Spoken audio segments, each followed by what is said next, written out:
क्या आपने कोई प्रॉपर्टी बेची है इन दिनों में और उस पर मुनाफा कमाया हो तो बड़ा खुश हो रहे होंगे, अच्छा खासा मुनाफा हो गया जी, लेकिन आपको ये भी चिंता हो रही होगी कि इस मुनाफे पर टैक्स भी बनता है क्या, और टैक्स बनता है तो टैक्स तो देना पड़ेगा आपको। लेकिन मैं आपको बताऊंगा कि टैक्स भले ही बनता हो लेकिन टैक्स आपको देना पड़ेगा ये ज़रूरी नहीं है, क्योंकि टैक्स बचाने के बहुत सारे रास्ते हैं जो आप में से बहुत कम लोग जानते होंगे। तो आज हम आपको बताएंगे कि प्रॉपर्टी बेचने पर टैक्स की देनदारी कैसे बनती है, कितनी बनती है और उसके बचाने के क्या क्या तरीके हैं। और इसमें हमारे साथ होंगे हमारे जाने माने टैक्स एक्सपर्ट शरद कोहली साहब। कोहली साहब, बहुत सारे सवाल आपके पास भी आते होंगे, प्रॉपर्टी बेचा है कैसे टैक्स बनता है, तो मुझे लगता है कि सबसे इंपॉर्टेंट चीज़ क्या है जब भी आप प्रॉपर्टी पे टैक्स का कैलकुलेशन करें? Holding period.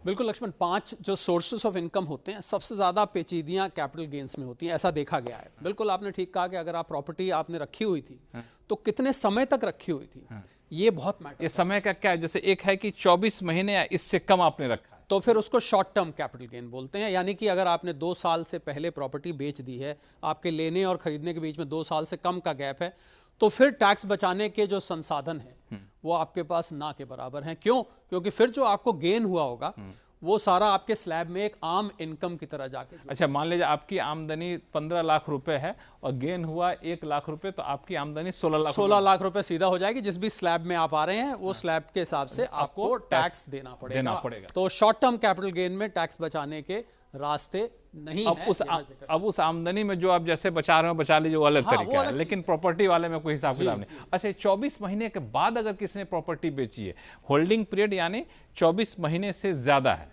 तो उसमें क्या होगा?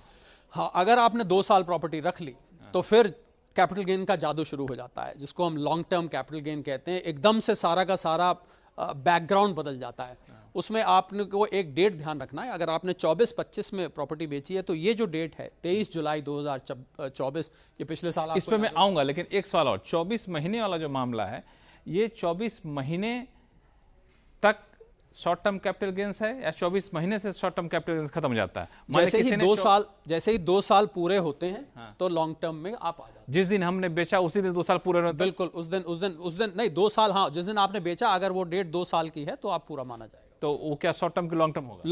लॉन्ग टर्म होगा। अच्छा, उसमें भी 23 जुलाई 2024 का मामला, ये क्या है? ये क्योंकि इस दिन बजट आया था, आपको अच्छा, हाँ, बजट के बाद इंटरिम बजट एक बीच में आया था, तो उस दिन ये अमेंडमेंट लाई गई थी। उसमें अमेंडमेंट ये लाई गई थी कि पहले 20% टैक्स लगता था इंडेक्सेशन के साथ, और ये फैसला किया गया कि अब कैपिटल गेन पर, लॉन्ग टर्म कैपिटल गेन के बाकियों पर भी 12.5% टैक्स लगा। 2 तरीका है, एक 20% इंडेक्सेशन के साथ, और नहीं तो दूसरा विकल्प आपके पास है कि 12-12.5% बगैर इंडेक्सेशन के।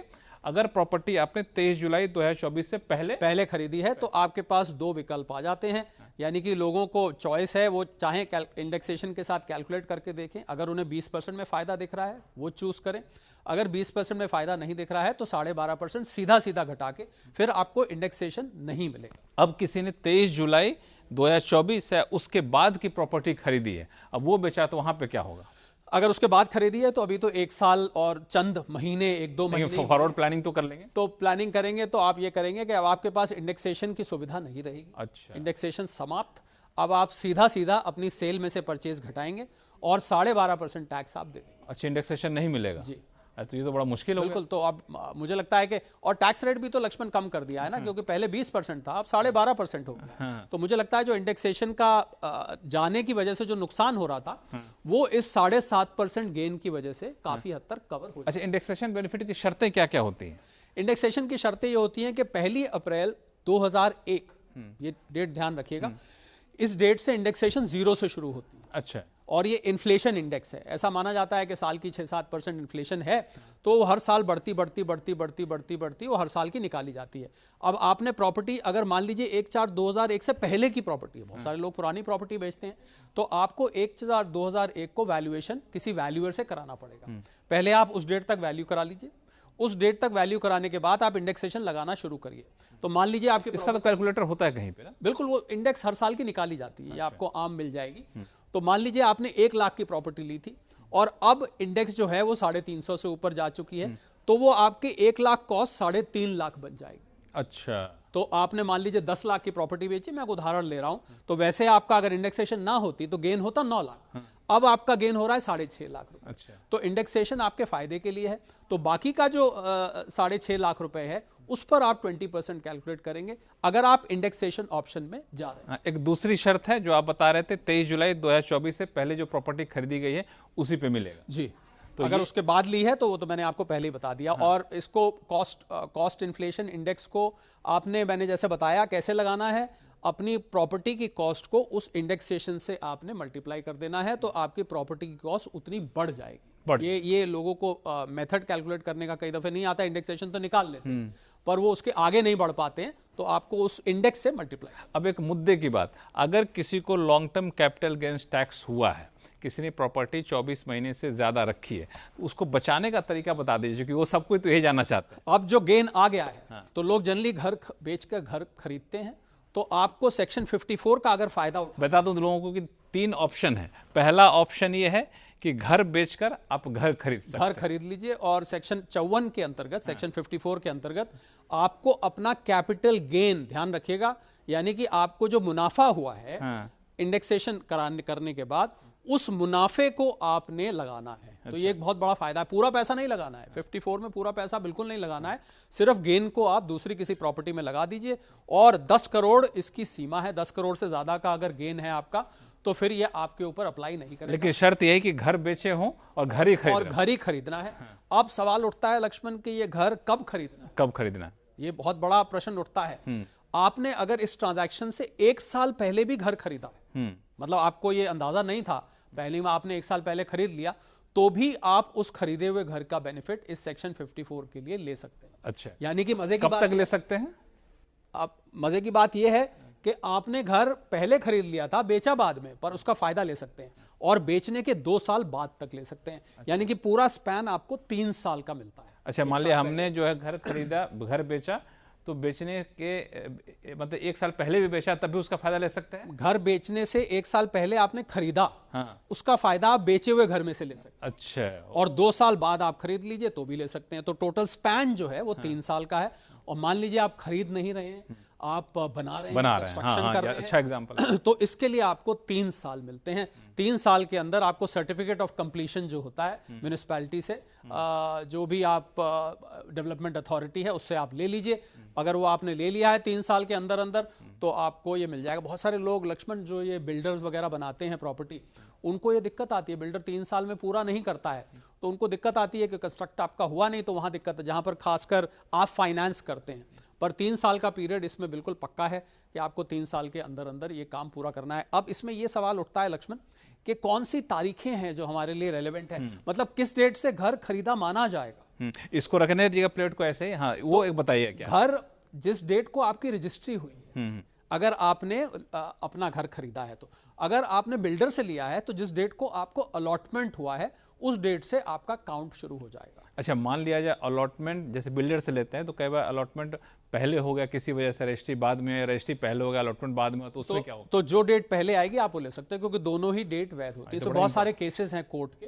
तो आपकी अलॉटमेंट की डेट मान ली जाएगी, उस डेट से आपका काउंट शुरू हो जाएगा। अच्छा, कई लोगों को ऐसा लगता है कि हमने नॉन रेजिडेंशियल प्रॉपर्टी खरीद ली, उसमें बहुत मजा नहीं आ रहा है, फिर उसको बेच कर हमें घर खरीदना है। तो जैसे नॉन रेजिडेंशियल बेचा है और अब पैसा बचाना चाहते हैं, तो घर खरीद सकते हैं उससे? बिल्कुल। अगर आपने मान लीजिए उदाहरण के तौर पे प्लॉट लिया, और प्लॉट आपने लिया, अब आपका बनाने का मन नहीं है, प्लॉट की कीमत बढ़ गई, आपको लगा प्रॉफिट बुक कर लेना चाहिए, तो उससे जो कैपिटल गेन हुआ है उस पैसे से अगर आप दूसरा रेजिडेंशियल हाउस खरीद लेते हैं, घर खरीद लेते हैं, पर यहां पर आपको पूरा पैसा लगाना पड़ेगा। अच्छा, गेन नहीं लगाना होगा। देखिए सेक्शन 54 में हमें खाली गेन लगाना, पर इसमें आपको पूरा का पूरा कंसिडरेशन लगाना पड़ेगा। आप लगा देते हैं, नियम बाकी वही रहेंगे, 1 साल पहले या 2 साल बाद या 3 साल में कंस्ट्रक्ट करना, वो नियम वैसे के वैसे रहते हैं।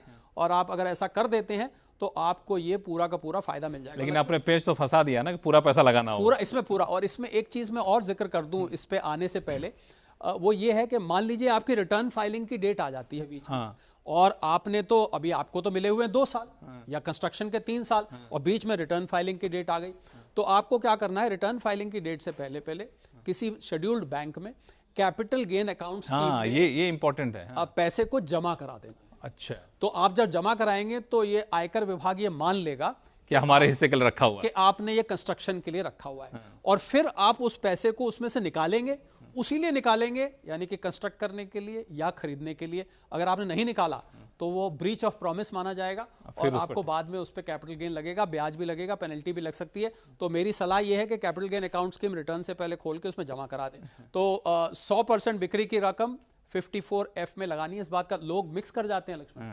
54 में पूरा लगा देते हैं, 54F में गेन लगा देते हैं। ये थोड़ा सा अच्छा, शर्त ये भी है कि पहले से कोई घर दूसरा घर नहीं होना चाहिए। हाँ, 54F के लिए आप एक घर में आप रह रहे हैं, उसके अलावा एक घर और आप ले सकते हैं। जबकि 54 में, यानी कि जहां आपने घर बेच के घर लिया था, वहां पर ऐसी कोई सीमा नहीं है।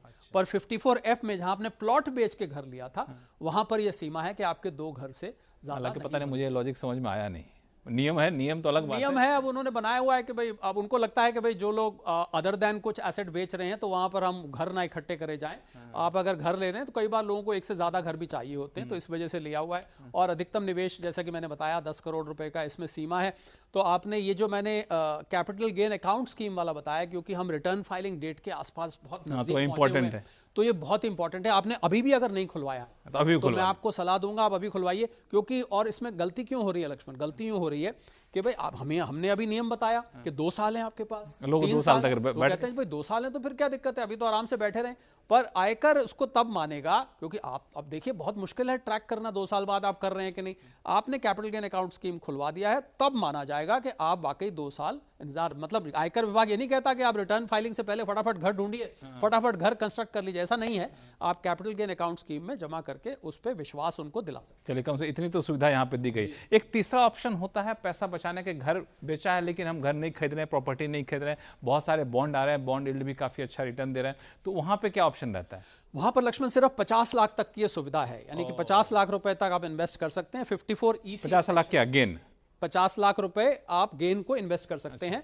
54EC सेक्शन है। ये कुछ स्पेसिफाइड सिक्योरिटीज हैं। National highway authority of India, rural electrification corporation के समय समय पर बॉन्ड्स आते रहते हैं। अच्छा, सारे बॉन्ड बने वो स्पेसिफाइड होते हैं। अच्छा, इसी बॉन्ड उस पे बॉन्ड का आप इशू में लिखा होगा कि कैपिटल गेन के लिए एलिजिबल है। 50 लाख का 6 महीने के अंदर अंदर आपको इन्वेस्ट करना है और इसको आप 5 साल तक लॉक इन है। आप इसको बेच नहीं सकते हैं, आपको अपने पास रखना पड़ेगा। अगर आप बेच देते हैं इसको या आप रिडीम कर लेते हैं तो फिर ब्रीच ऑफ प्रॉमिस माना जाएगा और आपकी वो छूट विड्रॉ कर ली जाएगी। तो 3 सेक्शन लक्ष्मण हमने। अच्छा, इसमें छूट के लिए इंडेक्सेशन का लाभ जरूरी नहीं है? इसमें इंडेक्सेशन के लाभ की इसका मतलब क्या हो? इसका मतलब आपको ये जो आप छूट लेंगे तो ये आप सीधा सीधा अपना जो कैपिटल गेन है उसको आप। हालांकि बॉन्ड से बहुत सारे काम होते हैं, इंफ्रास्ट्रक्चर बनता है, बहुत सारी चीजें, तो 50 लाख की सीमा को थोड़ा सा और मुझे लगता है ये थोड़ी आउटडेटेड है सीमा। मुझे भी ऐसा लग रहा है कि आउटडेटेड है। देखिए, शायद अगले साल जब नया आयकर अधिनियम आएगा 2025 वाला, तो उसमें शायद कुछ बदलाव किया जाए। एक चीज और, चूंकि बहुत सारी चीजें आपने, लेकिन कैलकुलेशन एक बहुत बड़ा कंसर्न होता है। कैलकुलेशन कैसे करें? तो ये अगर सेल प्राइस है तो उसमें ये सारे, इसको जरा एक्सप्लेन करके बताएं। बिल्कुल, जो आपकी परचेज है, जो घर आपने लिया था और जो घर आपने बेचा है, अब सीधी सीधी कैलकुलेशन तो लक्ष्मण कहती है सेल में से परचेज घटा दो। ऐसा नहीं है। पर ऐसा नहीं है, आपको फायदा दिया गया है इसमें। आप उसमें क्या क्या चीजें जोड़ सकते हैं। एक तो आप इंडेक्स कर सकते हैं, जिसका हमने अभी जिक्र किया 2001 से लेके अभी तक, यानी कि मैंने आपको मोटा-मोटी कितनी महंगाई बढ़ी उसको घटा दीजिए, उसका 1 लाख से मैंने आपको 3.5 लाख अभी जो उदाहरण लिया था वो हो गया। दूसरा, आप इसमें आपने कोई इंप्रूवमेंट किया है, रेनोवेशन आपने किया है, कुछ आपने एडिशन किया है घर में, कुछ ऐसा काम किया है, वो आप जोड़ सकते हैं। लेकिन इसमें तो सोफा खरीद कर लाया वो तो नहीं, सोफा नहीं है। अच्छा, वो जेन्युइन इंप्रूवमेंट होना चाहिए, यानी कि आपने प्रॉपर्टी में कुछ वैल्यू ऐड करी है। अच्छा। तो वो माना जाएगा। उसके अलावा आपने ट्रांसफर के ऊपर जो खर्चा किया है वो भी इसमें आएगा। और उसके बाद इस सारे को आप कॉस्ट में जोड़िए। और ये सब आपके फायदे की बात है, क्योंकि जैसे जैसे आप कॉस्ट बढ़ाते जाएंगे वैसे वैसे आपका कैपिटल गेन। अच्छा, हम लोग अलग अलग निगम टैक्स देते हैं, प्रॉपर्टी टैक्स देते हैं, ये सब भी घटा सकते हैं इसमें? नहीं, म्युनिसिपल टैक्सेस इसमें नहीं आते। इसमें ये जो चीजें बताई गई हैं इसको आप इसमें लीजिए और इसको लेके अपनी कॉस्ट को बढ़ा लीजिए। कॉस्ट को बढ़ाने से आपका कैपिटल गेन घट जाएगा, उस पर आपको टैक्स में फायदा। जो छूट हम लोगों ने बताया उस छूट का अपना फायदा यहाँ पे उठा सकते हो। तो ये सारी चीजें हैं। अगर आपने कोई घर खरीदा है, घर बेचना चाहते हैं, बेच रहे हैं, तो टैक्स की अगर कोई भी चिंता हो तो मैं उम्मीद करता हूँ सारी चिंताएं आपकी दूर हो गई होंगी। और अगर मोटा मुनाफा कमा रहे हैं तो टैक्स से चिंता मत करिए, क्योंकि टैक्स बचाने के कई सारे तरीके कोहली साहब ने आपको बता दिए।